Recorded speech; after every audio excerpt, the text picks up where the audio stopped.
Salve, salve rapaziada, esse é mais um vídeo do canal Ciclo Histórico. Tudo bem com vocês? Espero que sim, que esteja tudo maravilhoso para pegar um pouquinho mais de conhecimento aqui no meu canal.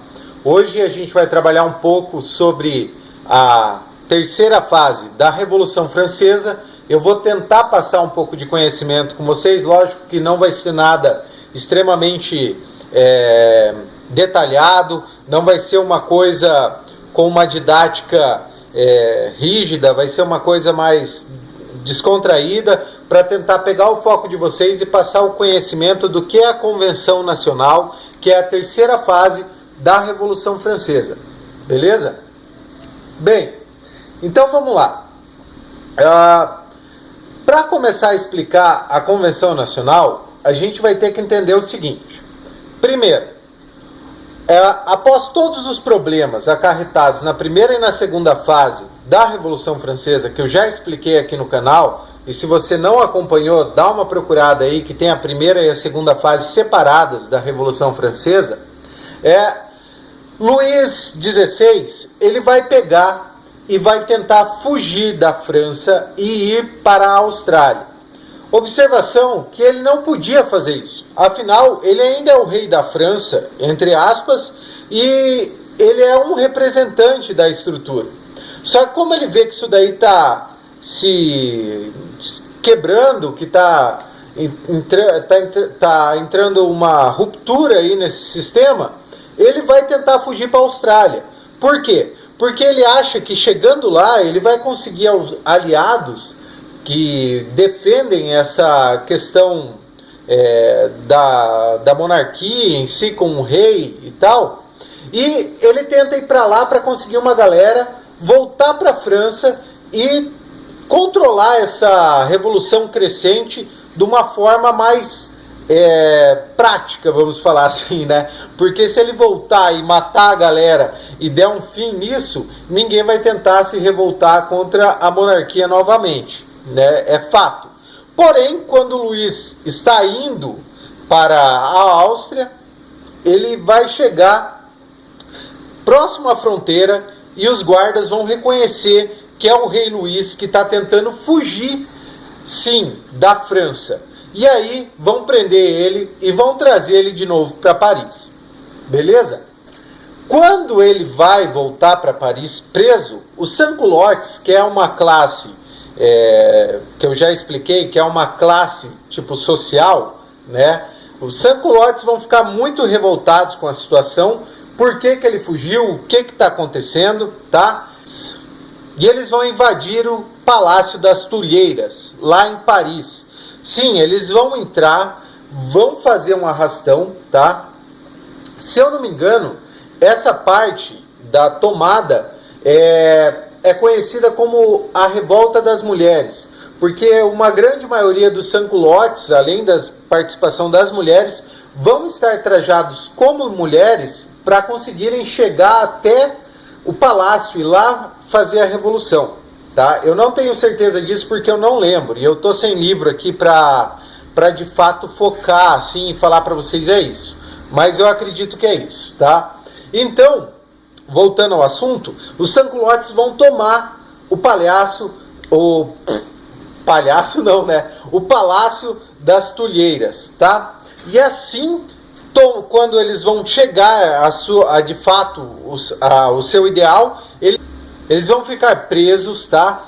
Com a acusação de ir contrário ao Estado, ou seja, contrário a Paris, que agora existe uma espécie de Estado nela. E o rei estava indo contra esse Estado.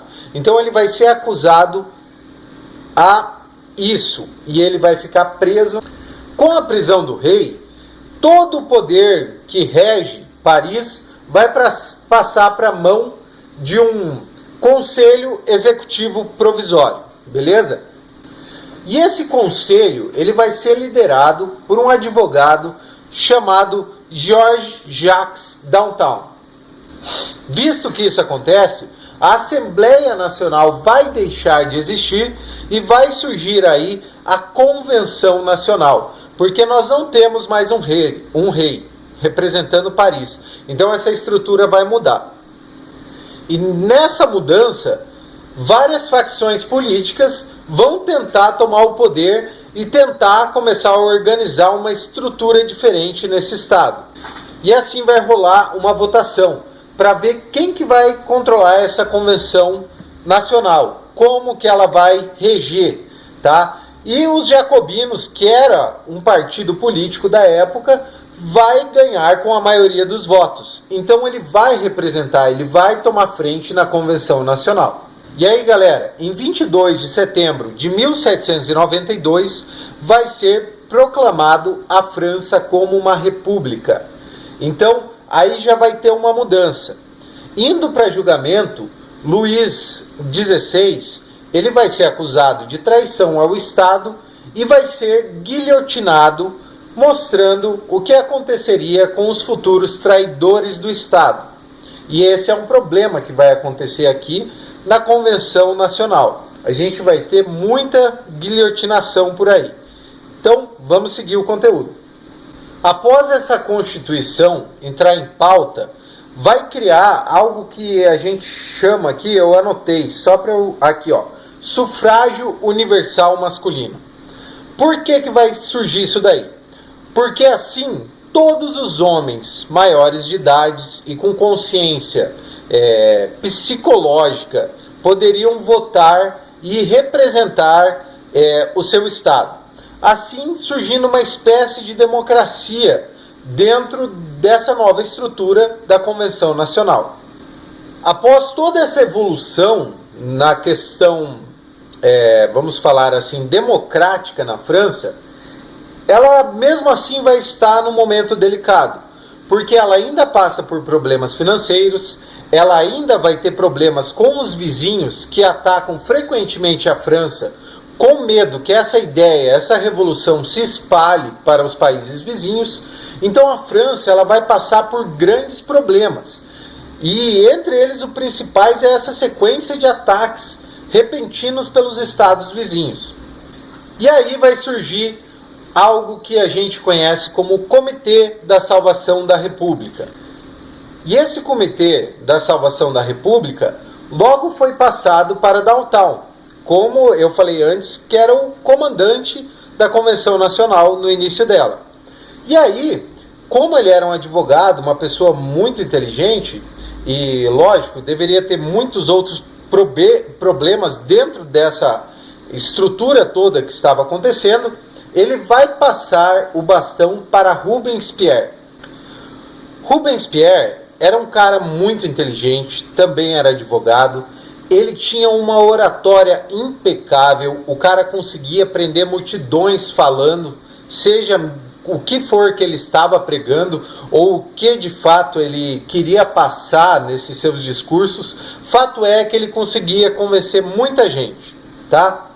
E esse novo órgão, quando ele foi instituído, ele vai reunir 300 mil homens.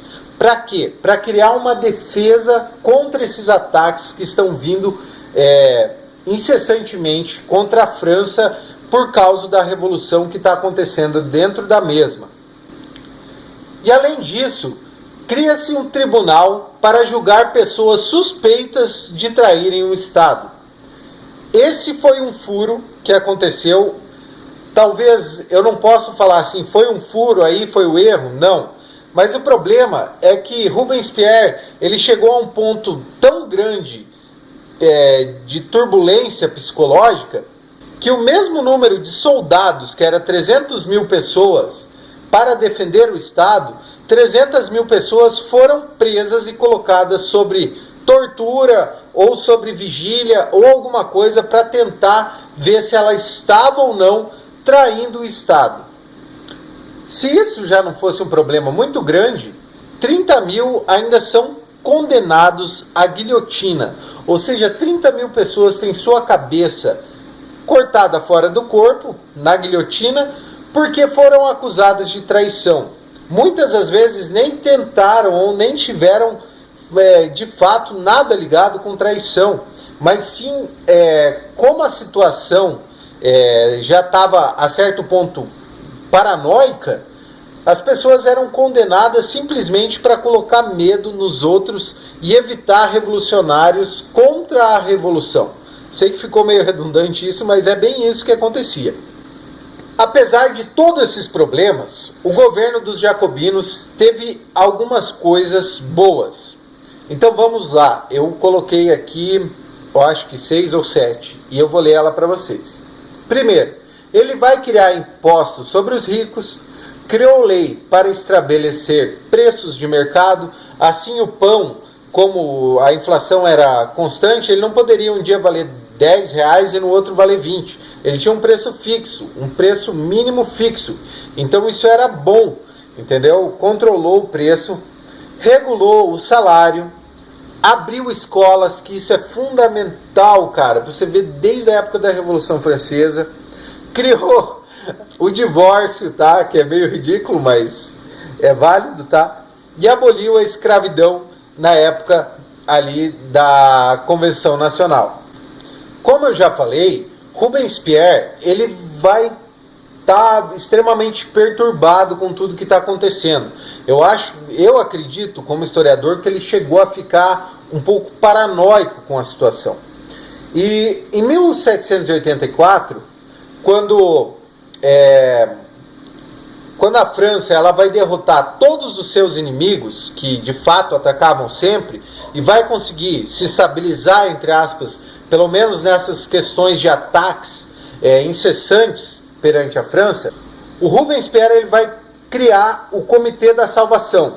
E esse Comitê da Salvação Pública, ele vai, ao mesmo tempo que oprimir a monarquia, os revolucionários ali que queriam de volta a coroa ali em cima, ele vai reprimir também a esquerda, a extremista, por exemplo, os sans-culottes, os caras que mais precisavam dessa revolução, que eram os que mais sofriam.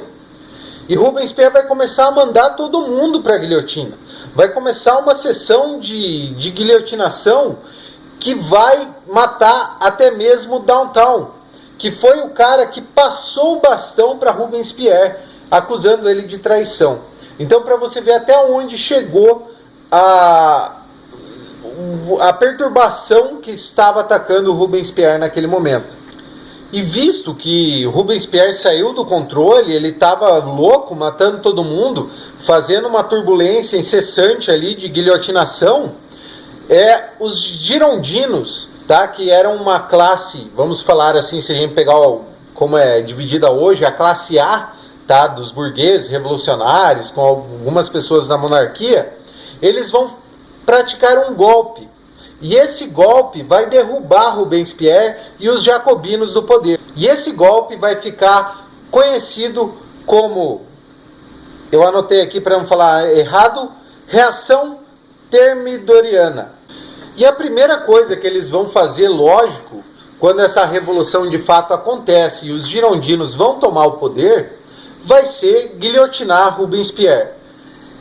Por quê? Porque mostra que essa loucura incessante de guilhotinação, de pessoas atacando contra o Estado, que se tornou paranoica, ela vai ter um fim.